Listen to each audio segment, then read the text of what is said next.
इस बार गठबंधन के खाते में कितने सीटें आ रही हैं? अखिलेश जी तो बोल रहे हैं कि अब की बार 300 पार। सर, आप 2007 में बसपा के टिकट से विधायक रहे, 2022 में सपा के टिकट से चुनावी मैदान में हैं। विपक्षियों का ऐसा आरोप है कि शायद टिकट नहीं मिला, इसकी वजह से आप सपा ज्वाइन कर ली। चकियां विधानसभा सुरक्षित सीट है, यहाँ से बसपा के टिकट पर विकास आजाद जी मैदान में हैं और बीजेपी के टिकट पर कैलाश खरवाल जी हैं। मतलब आपको क्या लगता है कि आपका समुदाय आपके साथ है, सपा से आप हैं? अखिलेश जी लगातार चुनावी घोषणा कर रहे हैं, फ्री लैपटॉप देंगे, रोजगार देंगे, 10 रुपये में कैंटीन में, समाजवादी कैंटीन में खाना देंगे, किसानों को हर फसल पे MSP देंगे। ऐसा हमारी टीम लगातार गाँवों में, कस्बों में घूमी, लोगों का कहना है कि चुनावी घोषणा लगातार कर रहे हैं, क्या ये अमल में आएगा भी या सिर्फ जुमला ही बनकर रह जाएगा? 3 मार्च को अखिलेश जी आ रहे हैं बनारस, उनके साथ ममता बनर्जी भी आ रही हैं, पश्चिम बंगाल के मुख्यमंत्री। आपको क्या लगता है कि कितना असर पड़ेगा पूर्वांचल की सीटों पर? नमस्कार, मेरा नाम है आनंद और आप देख रहे हैं आपकी बात। आपकी बात के इस चुनावी मंच के कार्यक्रम में हम चंदौली जनपद के चकियां विधानसभा में हैं और हमारे साथ हैं सपा के टिकट से जितेंद्र कुमार जी। बहुत बहुत स्वागत है सर हमारे चैनल में। धन्यवाद धन्यवाद। सर, आप 2007 में बसपा के टिकट से विधायक रहे, 2022 में सपा के टिकट से चुनावी मैदान में हैं। विपक्षियों का ऐसा आरोप है कि शायद टिकट नहीं मिला, इसकी वजह से आप सपा ज्वाइन कर लिए। नहीं, ऐसी बात नहीं है। टिकट तो आप देख रहे हैं बसपा का, तो कोई बसपा को कोई लाइका नहीं करा, इसलिए टिकट तो ऐसे भी मिल जा रहा बुला बुला कर।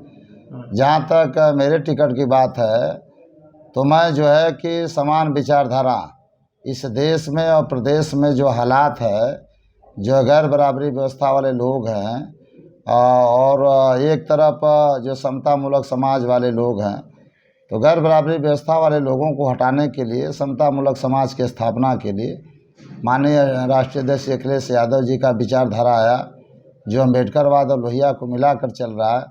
जैसा कि माननीय लोहिया जी और अम्बेडकर जी चाहते थे कि हम लोगों का मिलन हो और इस देश में गैर बराबरी व्यवस्था को मिटाया जाए, उसी विचारधारा तक मैं प्रभावित होकर माननीय अखिलेश जी के विचारधाराओं से तब मैं सपा ज्वाइन किया और उन्होंने मुझ पर भरोसा किया और वो टिकट मुझे दे दिए, क्योंकि इस अपने समाज, दबे कुचले पिछड़े सब समाज के लोगों के हक अधिकार के लिए उनका भरोसा मेरे पर है कि भाई ये जितेंद्र जी वहाँ पर न्याय दिलाएंगे, इसलिए मैं आया। इस बार गठबंधन के खाते में कितने सीटें आ रही हैं? अखिलेश जी तो बोल रहे हैं कि अब की बार 300 पार। भाई देखिए, हम लोग तो अपने विधानसभा में ही घूम रहे हैं, अगल बगल विधानसभाओं का जायजा है, जिलों का, पूरे प्रदेश का आंकड़ा नहीं, लेकिन जो हवा चल रही पूरे प्रदेश में, जो हवा चल रही इस समय समाजवादी पार्टी की, और वो हवा है भारतीय जनता पार्टी के खिलाफ। पूरे प्रदेश में अमन चैन खुशहाली के लिए, उत्तम प्रदेश बनाने के लिए, विकास युक्त वातावरण बनाकर इस प्रदेश को, सर्व समाज को मान सम्मान मिले, सबका काम दाम हो, संविधान की रक्षा हो, लोकतंत्र की रक्षा हो, इसके नाते भारतीय जनता पार्टी के खिलाफ पूरा जन आक्रोश है। और हमारे नेता उसी के तहत जो बोलते हैं कि भाई 400 प्लस 300 प्लस जो भी बोलते हैं वो अपने हिसाब से सही बोलते हैं। अच्छा, बीजेपी कहती है कि हमने रोजगार दिया, सड़क बनवाए, मंदिर बनवाए, धारा 370 खत्म किया और इन्हीं मुद्दों को लेकर अखिलेश जी मैदान में हैं, तो हमने क्या ऐसा नहीं किया कि जनता इनको वोट देगी और हमें नहीं देगी? देखिए, बीजेपी का अपना पर्सनल मानना है, लेकिन जनता ये बात जानती है कि वो जो घोषणा पत्र जारी किए थे सब झूठा निकला। न कहीं भ्रष्टाचार खत्म हुआ, न काला धन आया, और जो बड़े पूंजीपति इनके इर्द गिर्द वाले लोग हैं वही मजबूत हुए। तो ये धारा 370 खत्म किए थे, स्वार्थ के लिए अलग है, देश के लिए वो तो बाबा साहब डॉक्टर BR अम्बेडकर चाहते ही थे, सारे लोग चाहते थे। लेकिन जहाँ तक मंदिर मस्जिद का मुद्दा या न मुद्दे हैं, इससे चुनाव से कोई मतलब नहीं, क्योंकि लोकतंत्र में सबको और संविधान में सर्व जात धर्म के लोगों का बराबर अधिकार है, मान सम्मान है। चाहे वो किसी भी जात धर्म के हो, अपना जो चाहे जहाँ दिल में उनकी आस्था वो अपना काम कर सकते हैं, तो वो कोई मुद्दा नहीं है। उस मुद्दे पर इनको कोई जनता लाइक भी नहीं करना चाहती। ठीक है, न्याय पर भरोसा है। जब माननीय सर्वोच्च न्यायालय ने फैसला दे दिया तो सारे लोग उसमें सहमत हैं। चकियां विधानसभा सुरक्षित सीट है, यहाँ से बसपा के टिकट पर विकास आजाद जी मैदान में हैं और बीजेपी के टिकट पर कैलाश खरवाल जी हैं। मतलब आपको क्या लगता है कि आपका समुदाय आपके साथ है, सपा से आप हैं? देखिए, हमारे समुदाय के लोग भी अब जान गए क्योंकि मानवर कांशी राम जी का मिशन जो था बाबा साहब डॉक्टर B.R. अम्बेडकर का मिशन था, उस मिशन को बढ़ाने के लिए मानवर साहब आए और बहन जी पर भरोसा किए थे कि भाई बहन जी इस मिशन को बढ़ाएंगी। लेकिन बहन जी काफ़ी कमज़ोर हो गई। बहन जी से हम लोगों को कोई लड़ाई नहीं है, क्योंकि जो विचारधारा था उस विचारधारा को आगे बढ़ाने के लिए, लेकिन कुछ लोगों के इर्द गिर्द ही पार्टी सिमट कर रह गई है। इसलिए सारे लोग, दलित समाज के लोग, विशेष तौर चमार बिरादरी के लोग इस बात का स्वाभिमानी लोग हैं, सभी बात को समझते हैं कि भाई हमें मानवर साहब के विचारधाराओं को आगे बढ़ाना, डॉक्टर B.R. अम्बेडकर के मिशन को पूरा करना। इसलिए पूरे आप देख रहे हैं प्रदेश में ज़्यादातर अनुसूचित जात में दलित समाज के लोग बड़े पैमाने पर सपा को वोट दे रहे हैं भारतीय जनता पार्टी के खिलाफ। और उस कड़ी में यहाँ तक, जहाँ तक मेरा प्रश्न है, तो बसपा के जितने हमारे वर्कर हैं, सारे वर्कर और हमारे समाज के लोग यहाँ पर देख रहे हैं कि भाई हमारे एक ही पूर्वांचल के नेता हैं जो कि हम लोगों के लिए काम बराबर दिन रात करते हैं, दुख सुख में भागीदारी लेते हैं। इसे बड़े पैमाने पर मेरे साथ है। और विकास आज़ाद की तो कोई लड़ाई है नहीं है। विकास आज़ाद तो यहाँ से 10-5 हज़ार जो पाएंगे, बाकी सब चले जाएंगे आजमगढ़। यहाँ तो उनको रहना नहीं, वो सब लोग जानते हैं बिजनेसमैन आदमी आया चला गया। जी, अखिलेश जी लगातार चुनावी घोषणा कर रहे हैं, फ्री लैपटॉप देंगे, रोजगार देंगे, 10 रुपये में कैंटीन में, समाजवादी कैंटीन में खाना देंगे, किसानों को हर फसल पे MSP देंगे। ऐसा हमारी टीम लगातार गाँवों में, कस्बों में घूमी। लोगों का कहना है कि चुनावी घोषणा लगातार कर रहे हैं, क्या ये अमल में आएगा भी या सिर्फ जुमला ही बनकर रह जाएगा? देखिए, हम लोग तो जानते हैं कि माननीय अखिलेश जी का काम बोलता है, और वो बराबर कहते हैं कि भाई हम जो रिटायरमेंट अधिकारी हैं या अर्थशास्त्री हैं, जितने काफ़ी लोगों से विचार विमर्श करके, अध्ययन करके कि हमें धन कहाँ से आएगा, उसके आधार पर ये नीतियाँ बनी हैं और ये घोषणाएँ हुई, संकल्प जो लिया है, तो हम लोगों को भरोसा है हम लोग भी जीत कर जाएंगे तो राय मशविरा देंगे किस आधार पर पूरे प्रदेश में हम लोग ये व्यवस्था करें कि घोषणा पत्र पूर्ण रूप से लागू हो। तो सारे इसमें देख रहे हैं कि जितने बसपा से गए हैं या अन्य दल से गए हैं या सपा में जो बहुत प्रबुद्ध लोग हैं, सभी लोग चिंतन मंथन करते हैं और माननीय जी को ये संज्ञान में बात लाएंगे और पूरा प्रयास होगा कि भाई संकल्प पत्र पूरा हो। 3 मार्च को अखिलेश जी आ रहे हैं बनारस, उनके साथ ममता बनर्जी भी आ रही हैं, पश्चिम बंगाल के मुख्यमंत्री।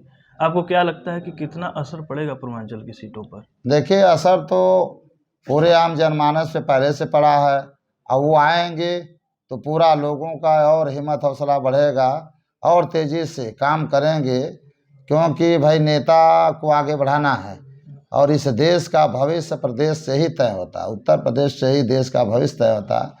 इसलिए बीजेपी के एक मंत्री हैं अनुराग ठाकुर, वो कह रहे हैं कि पहले 2 चरण में ही सपा का सुपड़ा साफ हो गया और बाद में ये लोग EVM का रोना रोएंगे। देखिए, ये तो भारतीय जनता पार्टी का अपना साजिश है।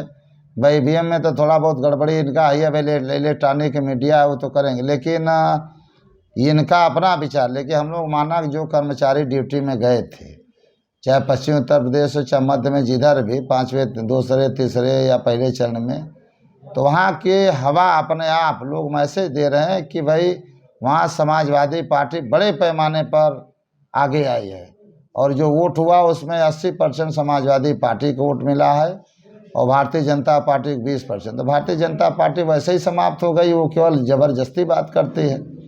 अब भाई अब तो मतगणना के बाद रिजल्ट सामने आपके आ ही जाएगा, देख लीजिएगा। तो हमारे लोग कह रहे थे कि एक ऑडियो है विधायक जी का वायरल हुआ है, उसमें कुछ जातिगत टिप्पणी को लेकर के, तो हम इसकी सत्यता जानना चाह रहे थे कि अगर आप इस पे कुछ बोले, क्या सच्चाई क्या थी उसकी, इसके बारे में क्या वो सत्य, क्या सत्य था उसका? देखिए, हम लोग संविधान में विश्वास करने वाले लोग हैं, अम्बेडकरवादी हैं। हम लोग किसी जाति धर्म से कोई मतलब नहीं, हम लोग सबका सम्मान करते हैं, हर जाति धर्म के लोग का हम लोग सम्मान करते हैं, आदर करते हैं, उनको हमेशा प्रणाम करते हैं, क्योंकि हम लोग का काम है कि चाहे किसी भी जाति धर्म के हैं उनका पूरा आदर सम्मान हो, संविधान में दिए गए अधिकार मिले, हक अधिकार मिले, उसकी लड़ाई लड़ रहे हैं हम लोग। और हमारे नेता भी बराबर कहते हैं कि भाई यहाँ पर सबकी जनगणना होनी चाहिए, जनगणना के हिसाब से उनकी भागीदारी सुनिश्चित होगा और अनाप शनाप बातों के बारे में तो भारतीय जनता पार्टी के और विरोधी लोगों का काम है, कुछ भी कर दें। आजकल इलेक्ट्रॉनिक मीडिया कुछ कर दे, लेकिन मेरे यहाँ ऐसा कोई मैंने प्रेस अभी नहीं किया, न मेरे संज्ञान में बात थी। जी जी। मेरे संज्ञान तो कोई ऐसी बात नहीं थी। मैं भी कोई कहा चर्चा किया तो मैं कहा कि अरे भाई विरोधी कुछ भी साजिश कर दें, लेकिन मेरा कोई सा मंशा नहीं, ना हमारे संज्ञान में कोई है। ठीक। क्या आपको नहीं लगता कि चंद्रशेखर रावल आज़ाद समाज पार्टी के संस्थापक हैं, वो सपा को नुकसान पहुंचा सकते हैं? देखिए, इस प्रदेश की जनता हर बात को जानती समझती है कि भाई वोट हमें कहाँ देना है। बाबा साहब डॉक्टर B.R. अम्बेडकर ने ये वोट का अधिकार दिया, चाहे गरीब हो चाहे अमीर, उस वोट का सही जगह प्रयोग करना है। तो जानते हैं कि भाई मास्टर चाबी, सत्ता ही सब कुछ है। जब तक सत्ता नहीं है, वो मास्टर चाबी वही है इनके हाथ में, अगर जिसके हाथ में सब कुछ करेगी। तो वोट चंद्रशेखर रावण उस लड़ाई में नहीं है। और इनके पास जो व्यवस्थाएं आती हैं, ये इतने बड़े पैमाने पर चलते हैं। अब इनकी व्यवस्थाएं क्या कहाँ से, ये तो यही बता सकते हैं। लेकिन समाज में ये अपना प्रभाव जितना चाहिए वो नहीं हो पा रहा, क्योंकि सब लोग जानते हैं कि भाई अपने स्वार्थ के लिए सारे लोग लगे हुए हैं। तो इसलिए कोई दिक्कत नहीं, हम लोग कोई दिक्कत नहीं। बीजेपी का इतना बड़ा कुनबा पूरे प्रदेश में काम कर रहा है। मोदी जी लगातार आ रहे हैं उत्तर प्रदेश में, JP नड्डा जी हैं, योगी जी हैं, और या इधर से माननीय अखिलेश यादव जी हैं। क्या आपको नहीं लगता कि इतना बड़ा कुनबा के सामने आपका जो प्रदेश में अखिलेश जी अकेले पड़ जा रहे हैं? नहीं, देखिए उनके तो बहुत नेता हैं, लेकिन नेता से क्या मतलब, विचारधारा से मतलब ना है। यहाँ विचारधारा की लड़ाई चल रही है, गैर बराबरी व्यवस्था को। ये भारतीय जनता पार्टी सीधे राजतंत्र के वो तरफ जा रहे हैं, क्योंकि आप देख रहे हैं कि जितने संस्थाएं सरकार के विभिन्न अंग भी थे, एक तरह से सरकार के अधीनस्थ रहना चाहिए, लेकिन सारे ये प्राइवेट सेक्टरों में भेजते जा रहे हैं। और उसमें भी जो कर्मचारी वो बेचारे बेरोजगार की तरफ बढ़ रहे हैं। तो बड़े पैमाने पर लोग दुखी इनसे हैं, चाहे कानून व्यवस्था का मामला हो। तो नेता से क्या मतलब, नेता तो जिसको कुर्सी मिली वही नेता हो गया। ये हम लोग से इतने बड़े थोड़े नेता हैं कि पद पा गए तो बड़े नेता, और उनके अंदर जो ज्ञान है उससे कम ज्ञान यहाँ तो है नहीं किसी के पास। ज्ञान की बात है, ज्ञान से विज्ञान, वो विश्वास बनता है, विद्वान बनते हैं। और हर क्षेत्र में हर लोग अपने अपने रूप में मजबूत है। तो हम लोग के नेता के अंदर भी वो अनुभव है, वो भी मुख्यमंत्री रहे हैं और पूरे हर प्रदेशों में विदेशों तक घूमते हैं, उनको भी अध्ययन है। उनके साथ लोग जो टीम अच्छी टीम है, तो उनको हर बातों को रखते उनके सामने उस पर विचार विमर्श होता है, इसलिए कोई दिक्कत नहीं। बीजेपी लगातार आरोप लगा रही है कि माफियाओं की पार्टी है, गुंडों की पार्टी है, और इनको जनता सपोर्ट नहीं करेगी। देखिए, माननीय प्रधानमंत्री जी हो चाहे माननीय मुख्यमंत्री जी, इन लोगों की भाषा से या भारतीय जनता पार्टी की भाषा से ही लगता है कि हताश हो गए हैं, अनाप शनाप बातें अपना करें। क्योंकि इनके गृह मंत्री जी का भी कुछ दिन हमने सुना है कि वीडियो भी वायरल हुआ कि इंटर पास है तो 12 में एडमिशन करवाएं। इंटर पास वाले जो भी रहा हो तो अब इनका आप जान लीजिए कितना इनको इनके अंदर ज्ञान है। और उसके बाद माननीय प्रधानमंत्री जी ने ट्रिपल किया है, लाल टोपी पर या साइकिल पर, ऐसे शब्द का प्रयोग हमारे समझ से तो माननीय प्रधानमंत्री जी नहीं बोलना चाहिए, क्योंकि माननीय प्रधानमंत्री जी का पद एक गरिमामय है, संविधान के दायरे वाला पद है, संविधान की रक्षा वाला है। तो ये सब बातें पार्टियों का तो राजनीति में उतार चढ़ाव होता है, और लेकिन ऐसे भाषाओं का प्रयोग नहीं होना चाहिए कि भाई जैसे माननीय योगी जी बोल देते हैं कि भाई गर्मी ठंडी हो जाए, गर्मी निकल जाए। अरे ये सब बातें लोकतंत्र में नहीं होना चाहिए। अब ये सब टीका टिप्पणी नहीं होना चाहिए। आप चुनाव अपनी बात अपनी विचारधाराओं से जनता को प्रभावित करिए, जनता खुश होगी, आपको वोट देगी। सरकार तो आती जाती रहती, जनता है बदलती रहती है, इसलिए इस पर घमंड नहीं किसी को करना चाहिए। कि बुलडोजर मरम्मत के लिए गया है, 10 मार्च के बाद आ जाएगा।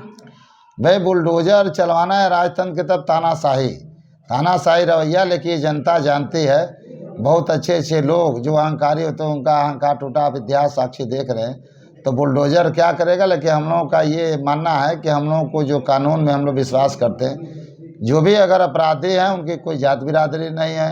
जो अवैधानिक ढंग से कब्जा कोई किए हैं जमीन जायदाद, तो अगर वो भी कानून के दायरे में काम होगा तो हम लोग कानून भरोसा करते हैं। न्यायपालिका निर्णय करेगी ना, न्यायपालिका के भी कौन अपराधी है, कौन गैर सरकारी ज़मीन पर है या गैर कानूनी ढंग से कब्जा किए जो काम करें, वो न्यायपालिका तय करेगी कि हम तय करेंगे। अपना अपना पक्ष रखेंगे लोग, उनको मौका मिले कानून साबित करेगा, उसके हिसाब से कार्रवाई होगी। बहुत बहुत धन्यवाद सर आपका हमारे धन्यवाद धन्यवाद। तो ये थे हमारे चकिया विधानसभा से जितेंद्र कुमार जी, और हमने इनसे तीखे सवाल किए और इन्होंने बेबाकी से उसका जवाब दिया। आगे की कड़ी में हम अपने विधानसभा के और भी नेताओं से मिलेंगे और